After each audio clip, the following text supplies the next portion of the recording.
하나님 말씀 시편 119편 137절에서 144절 말씀 교독합니다. 137절 말씀 제가 먼저 받들어 봉독드립니다. 여호와여, 주는 의로우시고 주의 판단은 정직하시니이다. 주의 명하신 증거는 의롭고 지극히 성실하도소이다. 내 대적이 주의 말씀을 잊어버렸으므로 내 열성이 나를 소멸하였나이다. 주의 말씀이 심히 정밀함으로 주의 종이 이를 생각합니다. 내가 미천하여 멸시를 당하나 주의 법도를 잊지 아니하였나이다. 주의 의는 영원하니요 주의 법은 진리로소이다. 환난과 우환이 내게 미쳤으나 주의 계명은 나의 즐거움이니이다. 주의 증거는 영원히 의로우시니 나로 깨닫게 하사 살게 하소서. 아멘. 환난과 우환이 143절 시편 119편 143절 환난과 우환이 내게 미쳤으나 주의 계명은 나의 즐거움이다. 우환과 환난과 우환은 즐거움의 정반대라고 볼 수 있습니다. 즐거움이라는 말을 하려면은 환난이나 우환이라는 말을 쓸 수 없고, 우환이라냐 환난이라는 말을 쓰면은 즐거움은 전혀 접근하지 못하는 그런 어떤 용어가 우리가 언어상으로 분명히 우리가 구분해 볼 수 있는 겁니다. 근데 환난과 우환이 내게 미쳤지만은 주의 계명으로 인해서 바른대로 이제 해석을 한다, 이런 해석을 하기 때문에 그 환난과 우환이 즐거움으로 적용을 할 수 있는 그런 내용이란 말이죠. 그건 우리가 사건을 보는 어떤 상황하고 똑같습니다. 분명히 사건은 잘못된 사건으로 나가는 거예요. 잘못된 저렇게 되면 안 되는데, 예를 들어서 이번에 우리나라 입장에서 보면은 분명한 거예요. 북한과 남한, 그러니까 남북 정상회담은 정말 필요한 거죠. 필요한데 방법상 진행되는 흐름을 볼 때는 전혀 그것은 올바르지 않는 그런 어떤 흐름이, 느낌이 있었단 말이죠. 여러 가지 정황이 있었단 말이죠. 그런데 남북 정상회담은 정말 필요한, 언젠가는 있어야 될 내용인데 지금 시대에 온 거다, 그렇게 볼 수 있는. 그러니까 환난과 우환이라고 하는 거는 잘못된 것이 분명히 한데, 그것 자체가 남북 정상회담이 분명히 와야 되는 건데 지금 오는 거다, 그렇게 보면요 편안한 거예요. 그렇지만 환난과 우환 자체가 사라지는 것은 아니기 때문에 이제 남북 정상회담 통해서 북미 정상회담까지 되어지면서 이제 북미 정상회담에서 남북의 어떤 통일, 요거까지 막 내다보고 이라는 거죠. 근데 그거는 절대로 그럴 수가 없는 거예요. 왜냐하면은 사람이 이름이 드러난단 말이에요. 사람이 이름이. 남북 정상회담도 그렇고 북미 정상회담 전부 다 사람이, 누가 김정은이가, 누가 문재인이가, 누가 트럼프가, 사람이 이름이 드러나는 것은 환난과 우환이야. 절대 그러면 안 되기 때문에. 그런데 남북 정상회담 반드시 해야 되고, 남북 정상회담이 반드시 있어야 되는 시점이 지금 오는 것은 정말 좋은 거다. 그러므로 이 남북 정상회담을 통해서 하나님이 하시는 일을 바라보는 나름대로 시각 자체가 분명한 거예요. 저거는 지금 때에 나타나지만은 사람들이 바라는 대로는 절대 되지 않는, 환난과 우환이 내게 미쳤으나 주의 계명은 나의 즐거움으로, 하나님께서 인도하는 시각으로 바라볼 수 있는 평안함이 있죠. 평안함. 어떤 사태로 뭔가 뉴스가 나온다 하더라도 흔들리지 않는 거예요. 아무리 그래서 봐봐야 사람의 이름이 드러나면서 시작되는 거는요, 절대 이거는 사람들이 진행하는 그런 형태로 결과적으로 안 나온다, 그렇게 보는 게 있어요. 근데 지나온 적 그렇잖아요. 지금 미국은 지금 오히려 북미회담 정상회담 하고 난 뒤에, 북미 정상회담 난 뒤에 미국은 오히려 방방 뛰고 있고, 오히려 북한은 오히려 태연하게 늘 하던 대로 가는 거예요. 늘 하던 대로 가면 안 되는데 이럴 때 북한이 어떡하든지 미국하고 이래가지고 참 북한에서 여러 가지 뒤떨어지는 그런 모습을 현재 상황하고 전혀 다르게 나가야 되는데 여전히 북한은 중국하고 어깨를 나란히 하고 뭐 의논해갖고 지금 미국을 아주 골탕 먹이는 작전으로 남한은 완전히 거기서 중간에 서가지고 들러리도 아니고 이거 완전히 지금 뭐 꼭두가시 영 비싸게 막 이리저리 당하는 이런 형태로 되는 거죠. 이 환란과 오한이 내게 미친 건 분명한데 하나님이 하시는 일에 지금 하나님의 때를 바라보는 주의 계명은 나의 즐거움이다 하는 이런 안정된 자세가 있다. 우리가 여기서 볼 때 우리가 지금 하는 주제하고도 분명히 말씀이 연기되는 것은 히스토리라는 게 히스토리 사건 자체에 일어나는 내용은요 분명히 하나의 사건을 볼 때는 그건 환란이 될 수 있고 우환이 될 수 있는 사건들이 연속입니다. 그런데 여러 사건이 아무리 그렇다 하더라도 그 사건의 전체 주제나 안 그러면 전체 흐름을 볼 때는 하나님이 하시는 섭리가 있다 싶으면요 그것은 절대 내한테는 평안이지 나에게는 분명히 미리 알려주는 어떤 계시기도 하고 내가 뭔가 피할 수 있는 어떤 상황이 되기도 하고 내가 미리 준비할 수 있는 내용이 되기도 하는 거지 그 환란과 우환이 내게 닥치는 그런 내용으로 나타나지 않는다. 미리 알리는 계시적인 요소가 있는 그것이 사건이며 히스토리는 그것이 어떤 사건의 여러 가지 어떤 것이 진실된 내용이다 이래 보는 겁니다.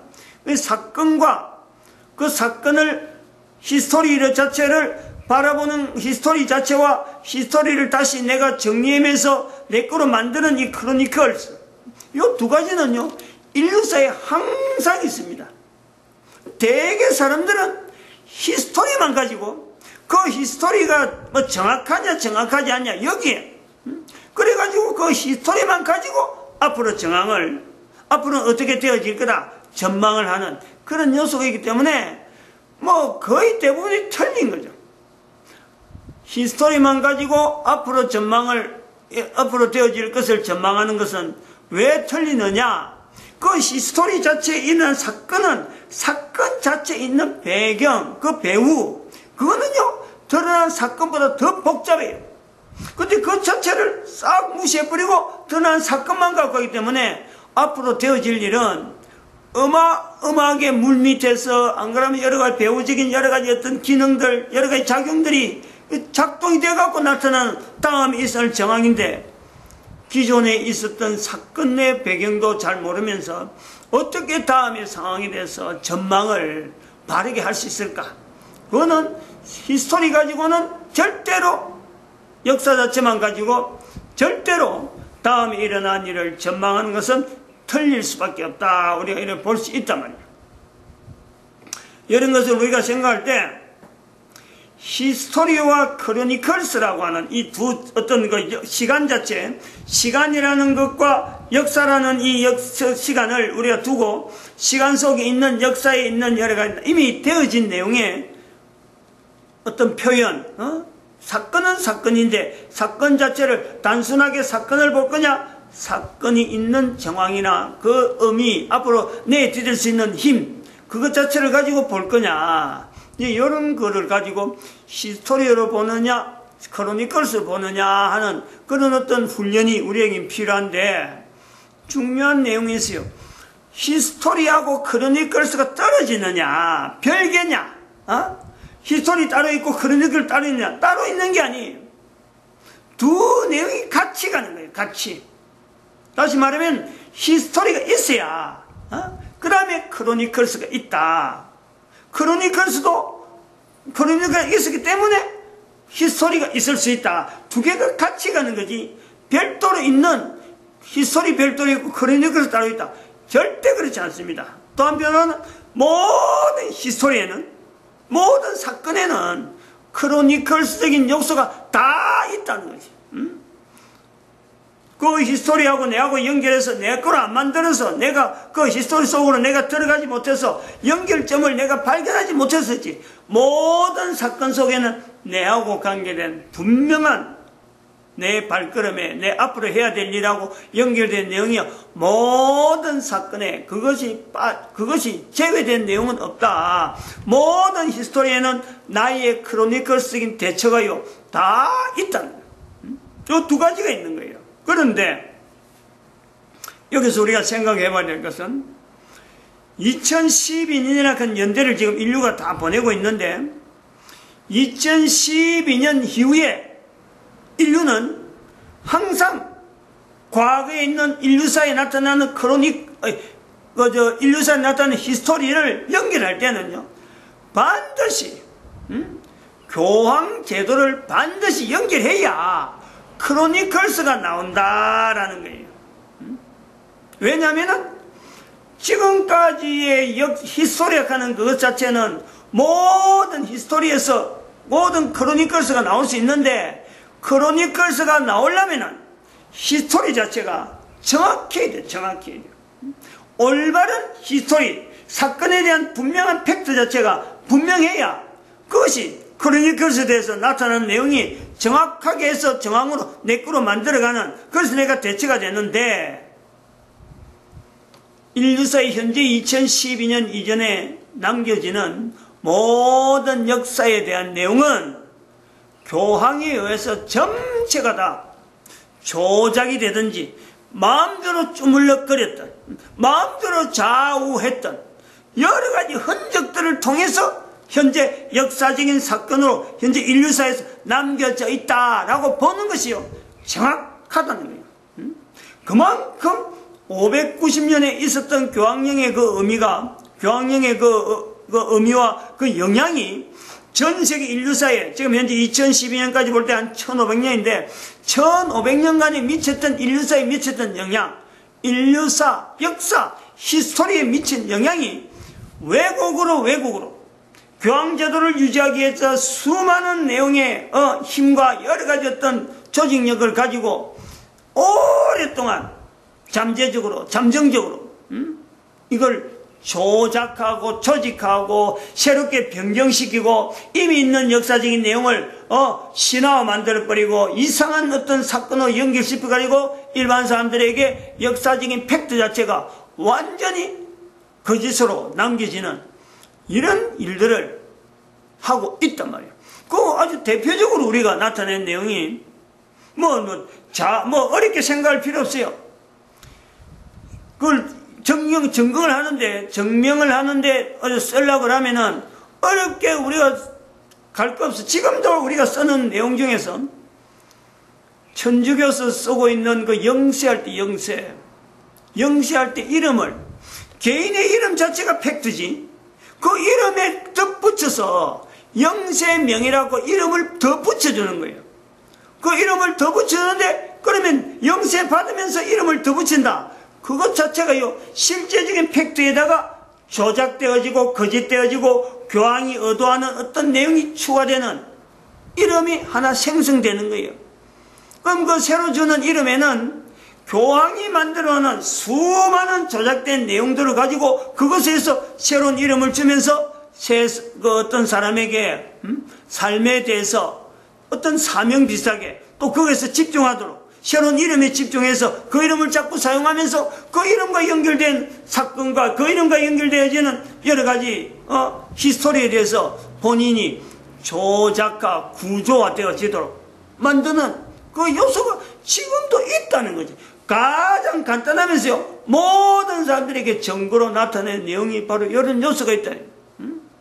그럼 영세를 받은 사람이 어떤 팩트에 대해서, 어떤 사실에 대해서 분명히 어떤 주관을 가지고 자기가 바라보려고 해도 주어진 이름 자체가 주어지니까 그 이름과 관계된 사건이 어떤 건지가 자기한테 자료로 넘어오는데 그 자료가 전체가 다요, 교황에서 조작된 줄 모르고 그걸 그대로 수행하면서 거기에 조작된 그 사건 자체, 이름에 관계된 그 자료에 자기가 살아가는 삶을 비추는, 그러니까 이게 영향이 있겠어요? 없겠어요?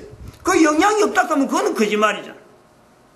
그러므로 590년 이후로 있었던 이 교황제도를 말미암아 전 인류는 1500년 동안 실제로 있는 팩트, 역사적인 인류사에 나타난 수많은 팩트는 이미 교황위에서 아주 고차원적으로, 아주 조직적으로, 엄청나게 세밀하게 지금 조직화되어져 있는, 구조화되어져서 팩트 자체가 팩트가 아닌 사실로 되어진 내용이 너무너무 많이 있다.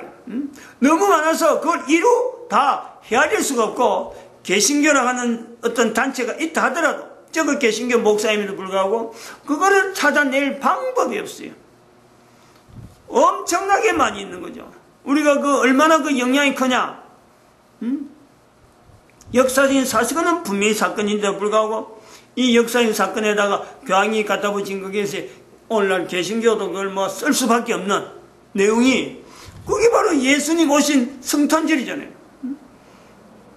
12월 25일 어쩔 수 없이 쓰잖아요. 근데 쓰면서도 아닌 거 분명히 알면서도 쓸 수밖에 없는, 다른 대안이 없으니까.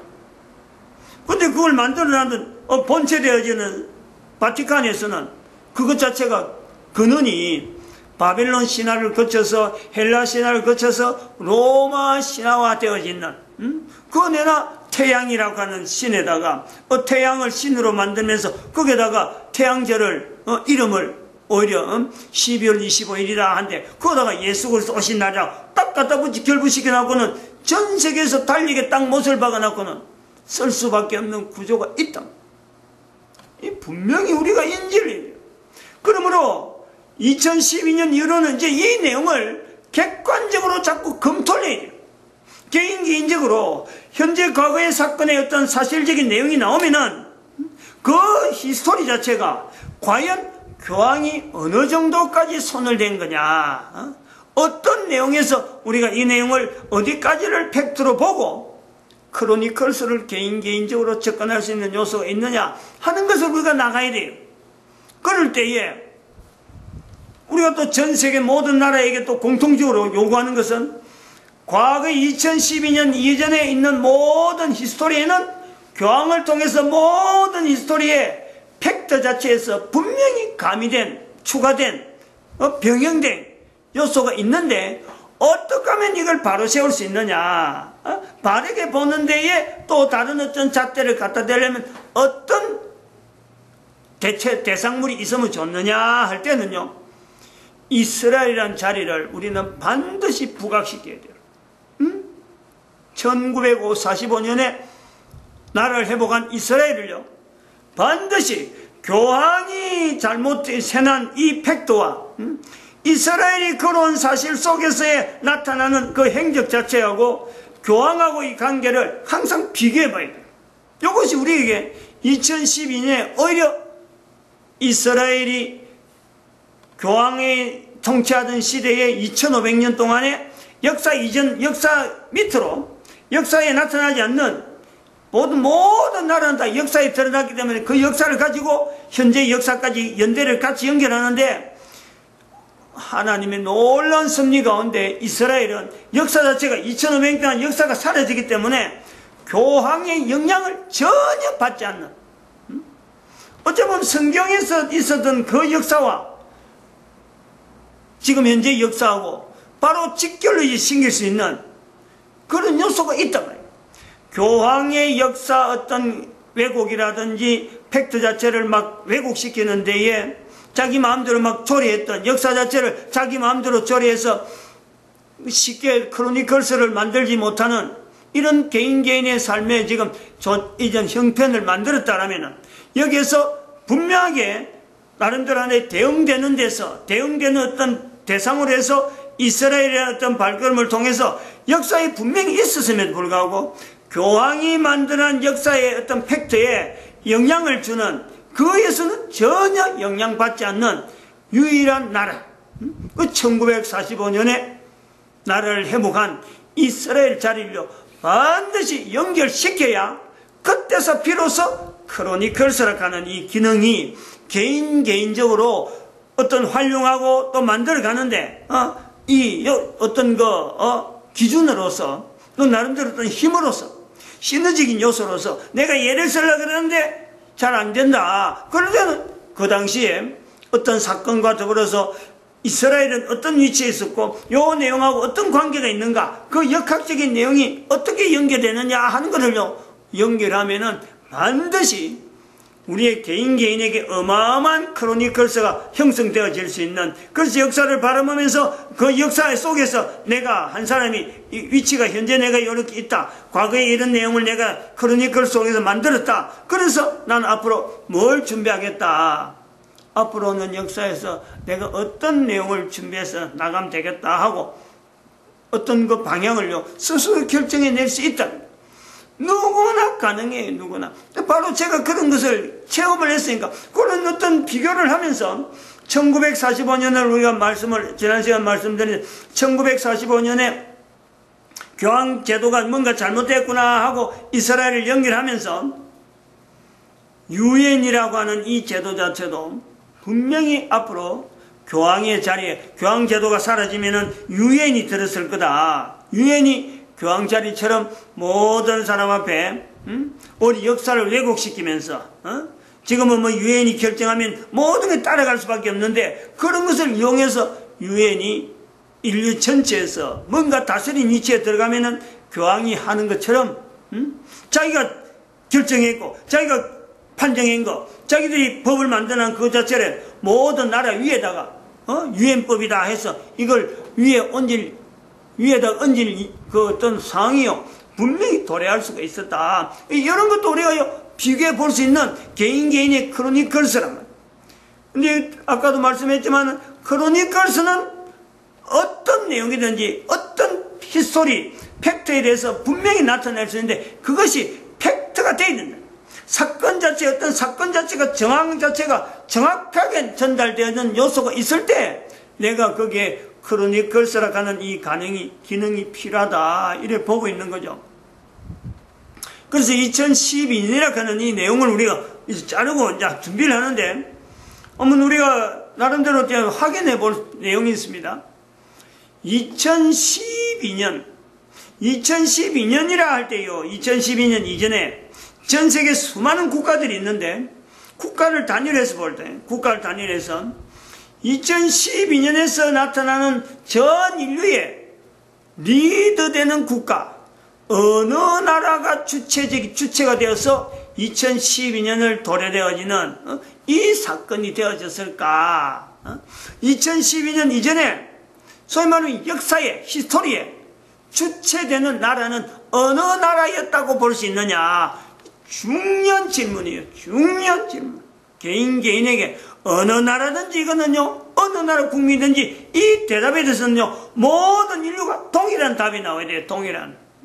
그 동일한 답을 요구를 하는 거죠. 지금 여기서 2012년에는 막 이것도 다른 나라 누구들은 뭐 대부분 사람들은 지금 현재는 그래요.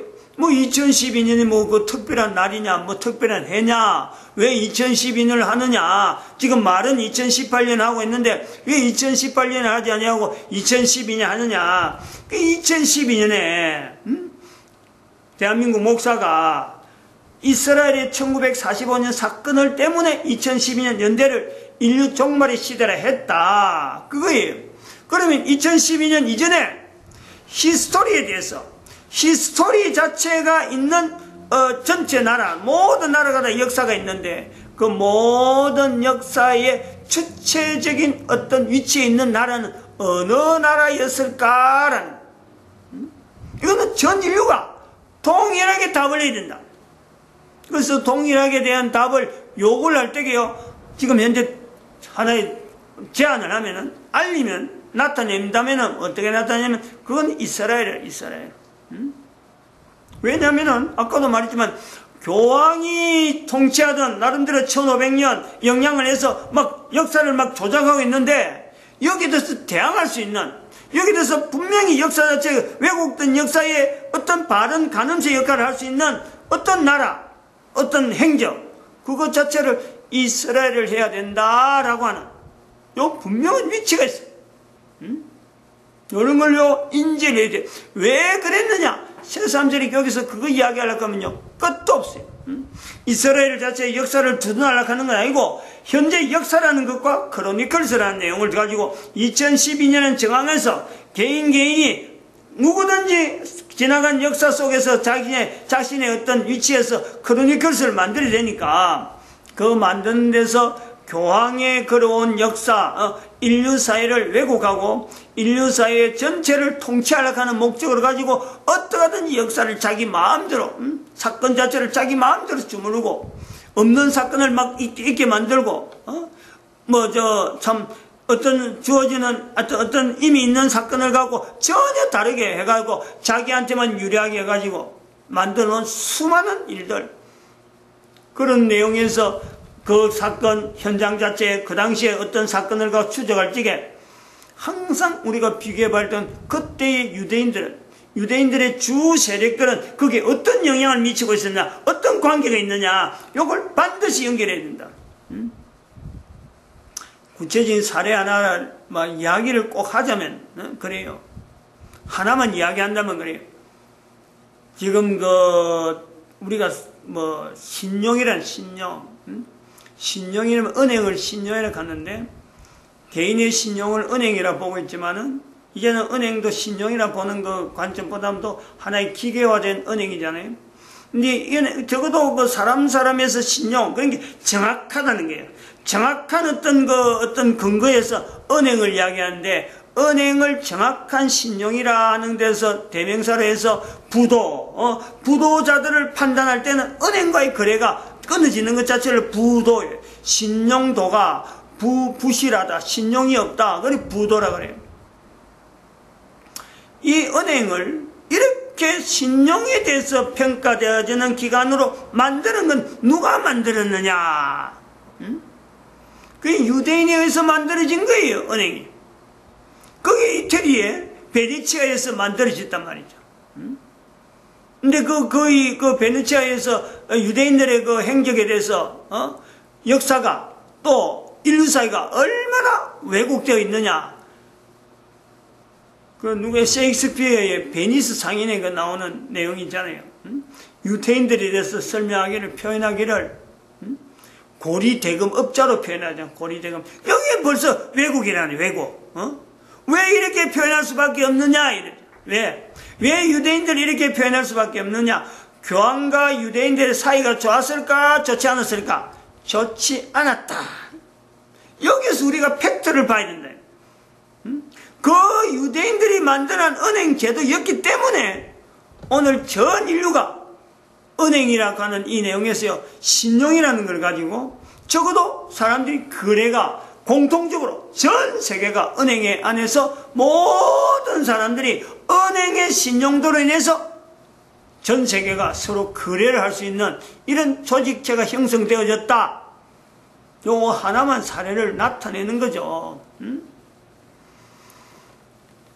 그리고 우리가 또 생각해야 될 것은, 그럼 2012년 이후에 전 세계를 주도할 나라는 어떤 나라일까? 그러면 그건 또 어떤 이유가 되느냐?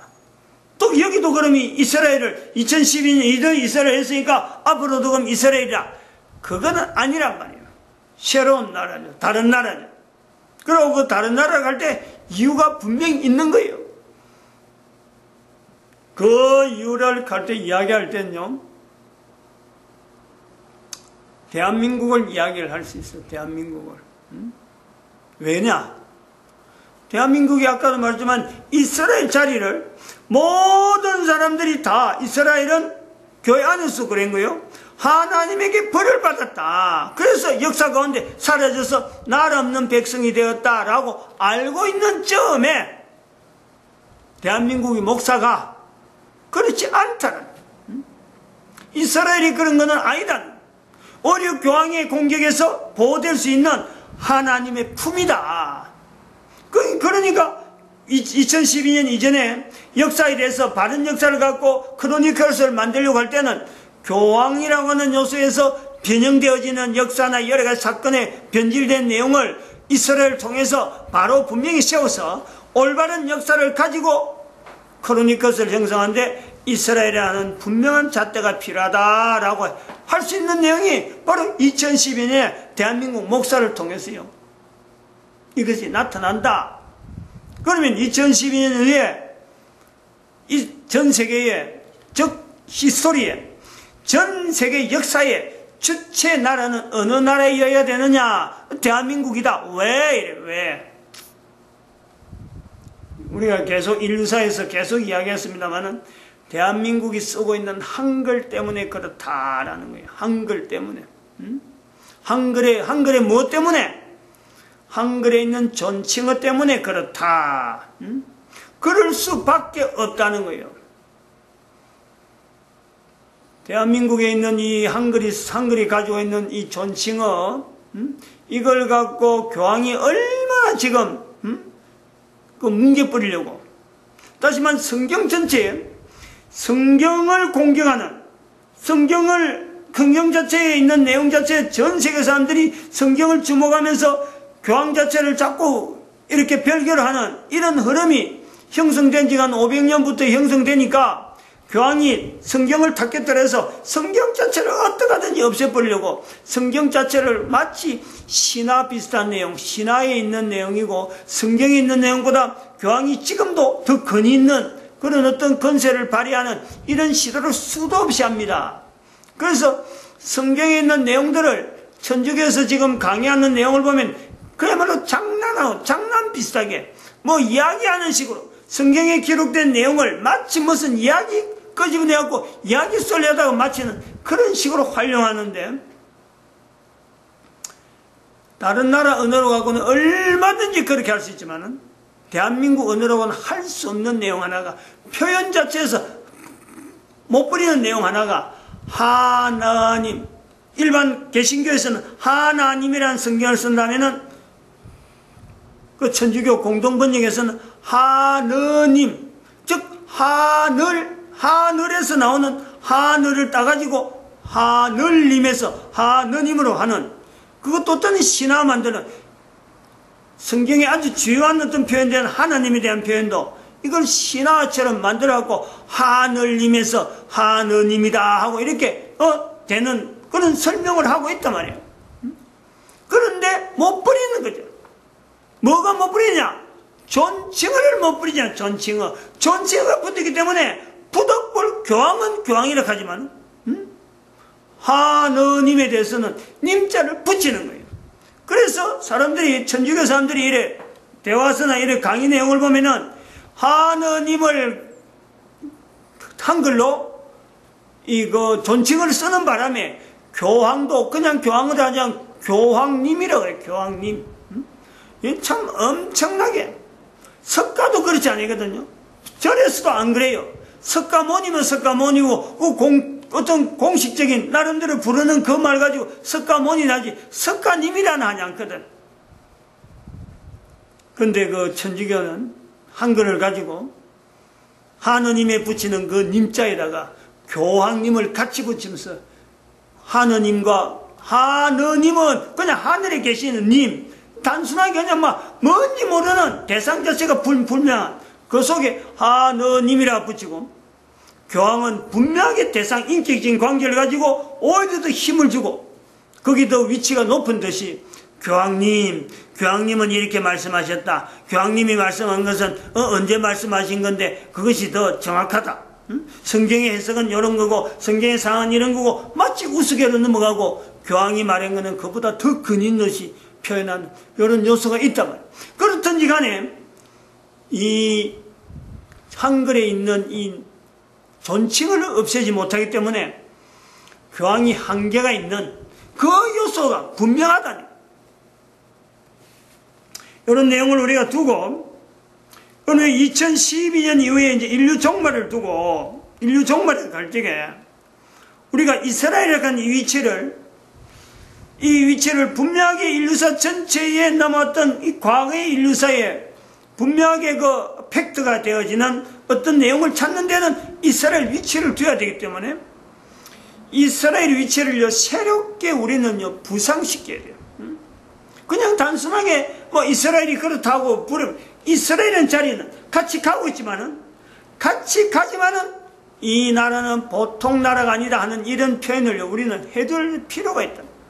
왜냐하면 성경의 신약이 구약이 이스라엘이 분명히 존재하고 사라진 역사 2500년 동안에는 그 남아있던 그 역사가 이스라엘이 남겨진 행적 자체가 인류사에 분명한 영향, 아까 말하자면 신용이라고 하는 이 요소에 모든 지금 국제사회의 어떤 기준이 되어지는 은행의 어떤 질서를 이 베네치아에 있는 유대인들에 의해서 형성되어졌던 근거가 있으니까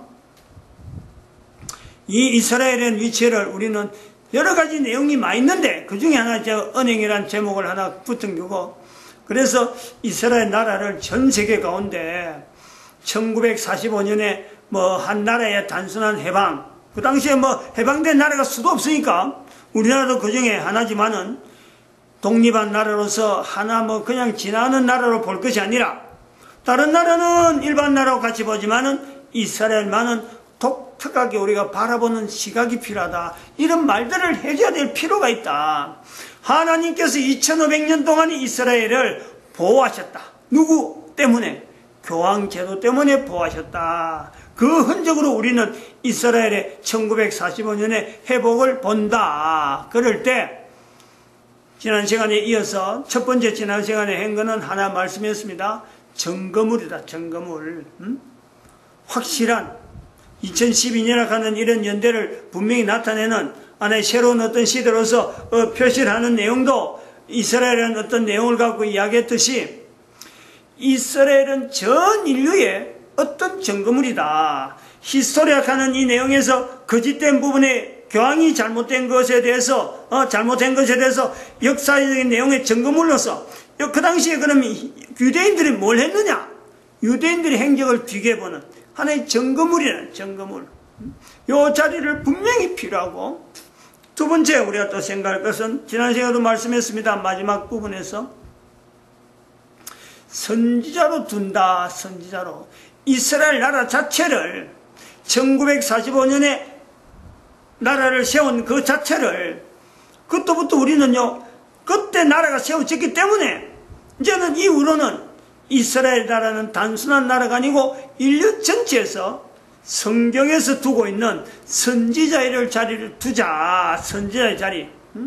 그래서 이스라엘 나라가 신약과 구약에 있는 이스라엘의 위치가 있는가 하면 신약에도 이스라엘 위치가 있는데, 그것을 또다시 2500년 동안 나라를 이룬 그 역사, 그 자체의 걸음이 선지자적인 걸음이다. 그냥 단순히 한 나라가 그냥 뭐 이름 없는 나라로 지낸 것이 아니라 하나님 앞에서 온 인류를 바른 길로 가게 하는데 뭔가는 메시지를 남겨줬다. 메시지를 남긴 선지자의 위치가 있다. 이걸 우리가요, 만들어요. 개인이 만들어야 돼요. 그러면서 아까 말씀했지만은 역사적인 어떤 내용이 있는데, 그 역사적인 내용 앞에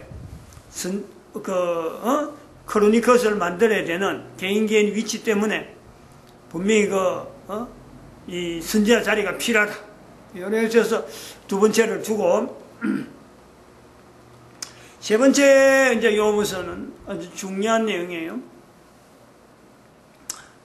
이스라엘에 대해서 성경하고 별개로 마치 그 성경에서 떨어진 것처럼 성경하고 전혀 관계없는 나라의 위치를 둘 것이 아니라 예수님께서 말씀하신, 지금부터 2000년 전에 이스라엘 백성으로 왔지만 이스라엘 백성들에 의해서 십자가에 못 박아 죽을 수밖에 없는 그 위치에서 예수님께서 이 땅에 계실 때 성경에 남긴 그 말씀이 있는데, 그 말씀의 내용에 예수님이 남긴 말씀의 상에는 이스라엘에 대한 내용이 아니지만은 1945년에 이스라엘의 회복을 통해서 교회 안에서 적어도 성경을 빙자한 사람들, 예수 그리스도를 교회의 머리로 하는 적어도 그런 어떤 조직이나 그런 어떤 단체, 뭐 개신교 중에서도 수많은 내용들이 바른 교회도 있고 안 바른 교회도 있지만은 적어도 천주교는 그 제외되지만은 예수 그리스도를 머리로 두고 있는 교회, 에베소서 1장 21절, 22절, 23절에 예수님이 만물 위에 모든 만물을 그 밥에 두고 예수님을 만물 위에 교회의 머리로 두시고, 교회는 바로 예수님의 몸으로서 만물을 충만케 하시는 자의 충만의 자리 그 자체를 고백하는 그것을 교회라면은 개인이라도 좋다는 거지. 개인이라도 좋다. 성경에 있는 내용에서 우리가 빙자에서 지난 시간에 잠깐 언급했지만은 두 가지 요소에 두 가지 내에서 이야기하면 지난 시간에 한 가지 이야기했는데 누가복음 16장 19절 이하에 있는 나사로의 위치를 예수님이 말씀하신 말씀인데 아주 의미가 있는 내용이란 말이에요. 나사로의 위치를 이스라엘 두자. 이스라엘. 이게 아브라함 품에 있는 2500년간에 잃어버렸던 역사라고 할 수 있는 그 나라의 어떤 흔적을 하나님은 아브라함의 품에 품고 있는 그 영상을 그들에게 던져주자. 그래서 위로를 받게 하자.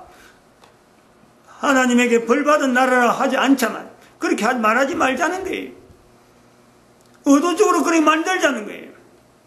그리고 또 하나는 또 누가복음에 있는 건데 좀 설명이 좀 해야 됩니다. 이거는 누가복음 10장 35절이죠. 누가복음 10장 35절에서 40몇 절인가 50몇 절 사이에 좀 긴데 내용이 예수님이 70인 제자가 막 돌아와서 예수님에게 보고하잖아요. 그래서 그 보고를 예수님이 듣고 잘했다. 하늘에 그 귀신들이 영들이 건세가 하늘에서 떨어진 걸 내가 보고 내가 기뻐한다. 예수님이 그런 표현을 하면서 기뻐해요.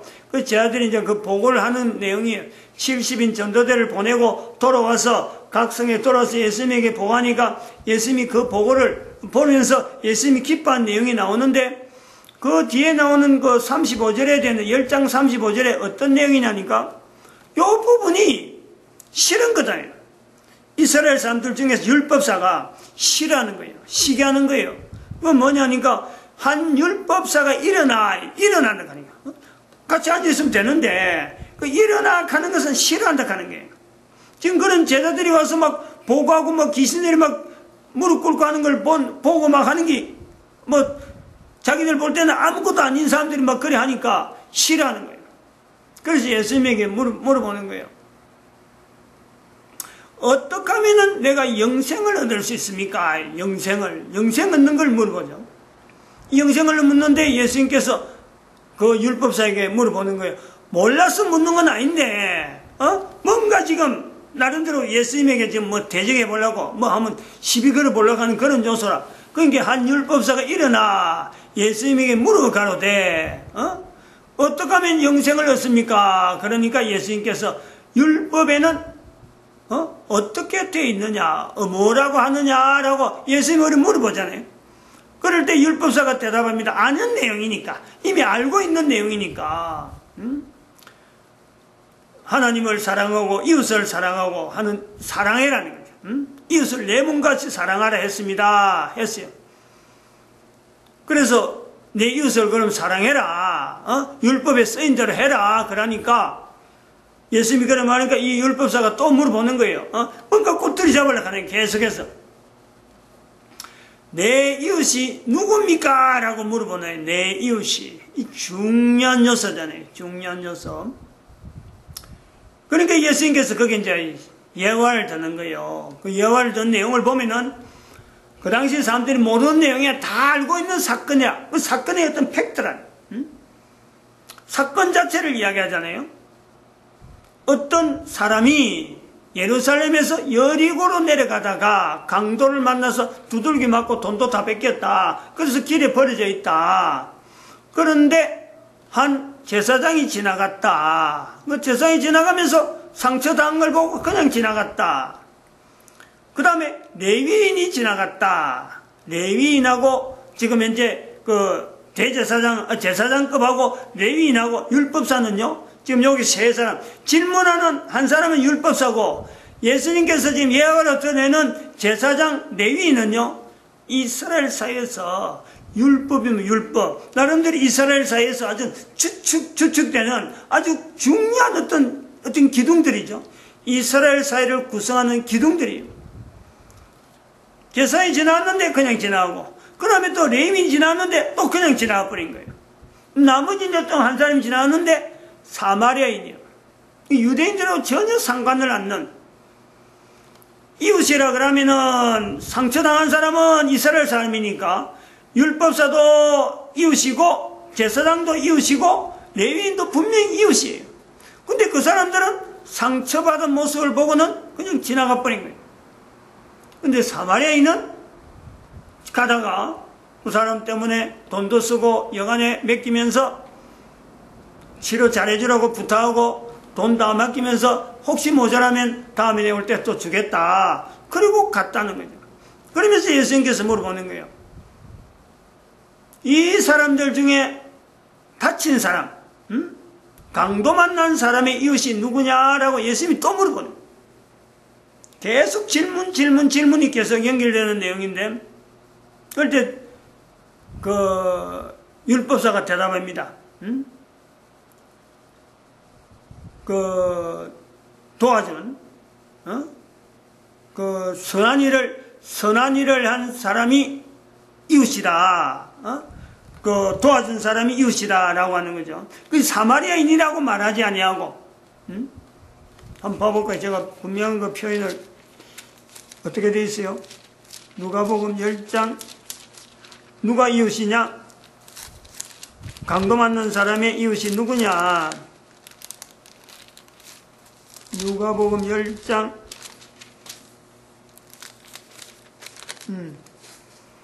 누가 강도 만난 자의 이웃이 되겠느냐 할 때에 가로되 자비를 베푼 자니이다. 자비를 애매하게 대답하잖아요. 애매하게.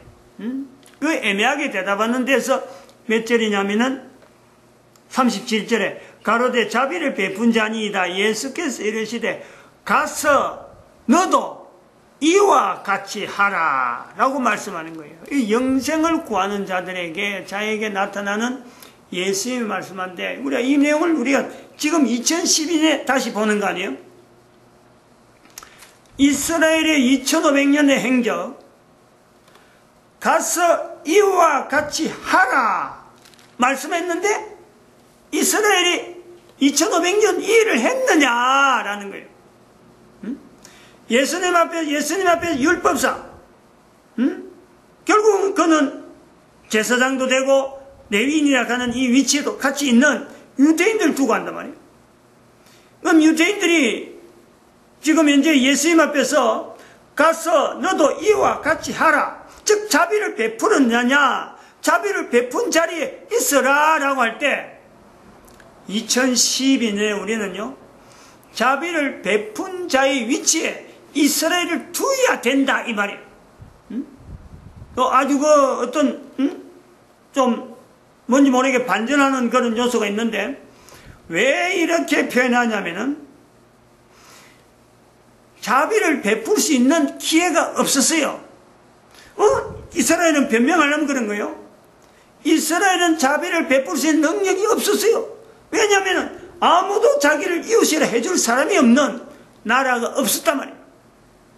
그런데 우리는 예수님의 말씀이 가서 너도 이와 같이 하라 했기 때문에 이 말씀을 이룬 위치에 이스라엘을 둬야 된다. 그것을 통해서 우리는 뭘 인정해야 되냐면은 이스라엘이라는 나라 유대인들이 2500년 나라 없는 동안에 인류를 위해서 아까 말했지만은 은행제도 만들어 놓은 거, 자기들도 만들어 달라고 만든 건 아닌데 결국은 이스라엘을 통해서 만들어졌다는. 또 한편으로는 아직까지 이 내용까지 설명하기 좀 어떻게 좀 뛰넘는 건 있지만은 제 개인적으로 본들 때 그래요. 말라기서 3장 10절에 있는 11조 제도, 이스라엘 백성들이요 나라 없는 동안 이 내용을 했어요. 전 세계 흩어진 이스라엘 사이에요, 다른 사람한테는 안 했는데 이스라엘 사람들 사이에 자비를 베푼 것에 대해서는요, 이것이 역사적으로 근거가 남아있기 때문에 이 자비를 베푼 흔적 때문에 2500년이 지나도 이스라엘이 다시 나라를 회복할 그 힘이 되는 거예요.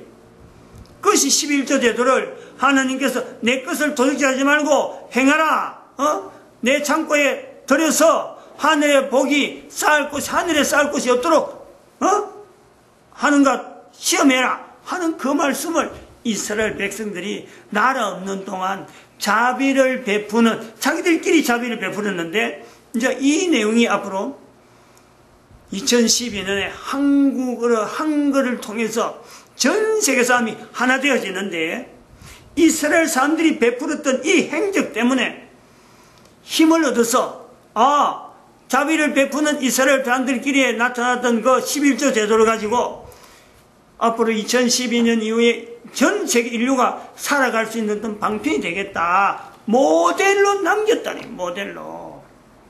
요 내용을 통해서 우리는 예수님께서 가서 너도 이와 같이 하라 하는 행동을 이스라엘이 행했다라는 자리를 우리가 인정을 하자.